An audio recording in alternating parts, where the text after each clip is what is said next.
आज है 18 मार्च 2023 और आज से जो इम्पोर्टेंट करंट अफेयर्स निकल के आए हैं उनके बारे में हम लोग चर्चा करते हैं। पहला है कि मैत्री पाइपलाइन की शुरुआत भारत और किस देश के बीच की गई है। तो मैत्री पाइपलाइन की शुरुआत भारत और बांग्लादेश के बीच में की गई है। चलिए इसके बारे में थोड़ा डिटेल देखते हैं। तो बांग्लादेश में इसकी शुरुआत की गई है और इसकी लंबाई 131.5 किलोमीटर है। बांग्लादेश में इसका ज़्यादातर हिस्सा 126.5 किलोमीटर है और भारत में केवल 5 किलोमीटर इसकी लंबाई है।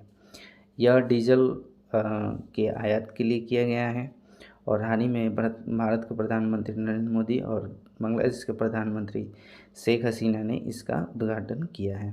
बांग्लादेश के सीमा से लगे भारत के 4 राज्य हैं: पश्चिम बंगाल, मेघालय, असम और त्रिपुरा। भारत और बांग्लादेश के बीच संप्रति युद्ध अभ्यास होता है और भारत और बांग्लादेश के बीच बंधन, मिताली और मैत्री एक्सप्रेस चलाई जाती है। चलिए हम लोग अगला देखते हैं। अगला है दुनिया का सबसे बड़ा सेमीकंडक्टर चिप निर्माण केंद्र कहाँ खोला गया है। तो दुनिया का सबसे बड़ा सेमीकंडक्टर चिप निर्माण केंद्र हाल ही में साउथ कोरिया ने अपने राजधानी सियोल में खोला है। चलिए हम देखते हैं डिटेल इसके बारे में। तो साउथ कोरिया की राजधानी सियोल है। सैमसंग साउथ कोरिया की एक कंपनी है और यह सियोल में ही सबसे बड़ा दुनिया का सेमीकंडक्टर निर्माण केंद्र खोला है। साउथ कोरिया के राष्ट्रपति देखें तो साउथ कोरिया के राष्ट्रपति युंग सुंग आन हैं और 38 डिग्री अक्षांश रेखा साउथ कोरिया यानी उत्तर कोरिया और दक्षिण कोरिया को अलग करती है। अगला देखते हैं। तो अगला है कृषि रेटिंग एजेंसी ने वित्तीय वर्ष 2024 के लिए भारत के विकास दर का अनुमान लगाया है। तो क्रिसिल ने भारत का विकास दर का अनुमान 6% लगाया है।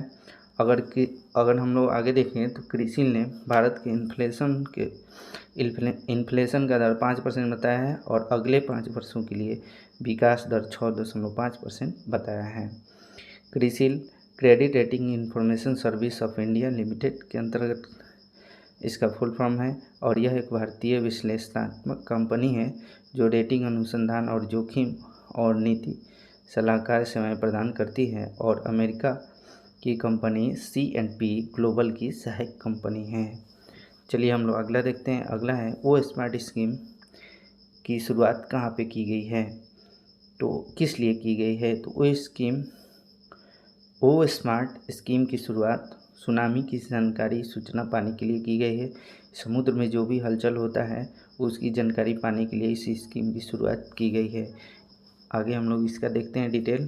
तो वो स्कीम कार्यक्रम जिसका फुल फॉर्म है service modelling application resources and technology O smart. इसका कार्यकाल 2021 से बढ़ाकर 2025-26 कर दिया गया है। समुद्र के लिए इस स्कीम की घोषणा समुद्र के लिए की गई है। यह 2018 में किया गया था। सुनामी की पूर्व चेतावनी देने के लिए इसकी स्थापना की गई है और यह पृथ्वी विज्ञान मंत्रालय के अंतर्गत कार्य करता है। चलिए हम लोग अगला देखते हैं। अगला है who got the central banking award. Central banking award किसे दिया गया है। Central banking award Shaktikanta Das को दिया गया है और सबसे पहले यह रघुराम राजन को दिया गया था। और देखें तो CD देशमुख हाल ही में मुंबई के चर्च गेट स्टेशन का नाम बदल कर CD देशमुख के भारत के पहले भारतीय रिजर्व बैंक के गवर्नर के नाम पर CD देशमुख स्टेशन कर दिया गया है। चलिए आज इतना ही और वीडियो अच्छा लगा हो तो लाइक और शेयर करना ना भूलें।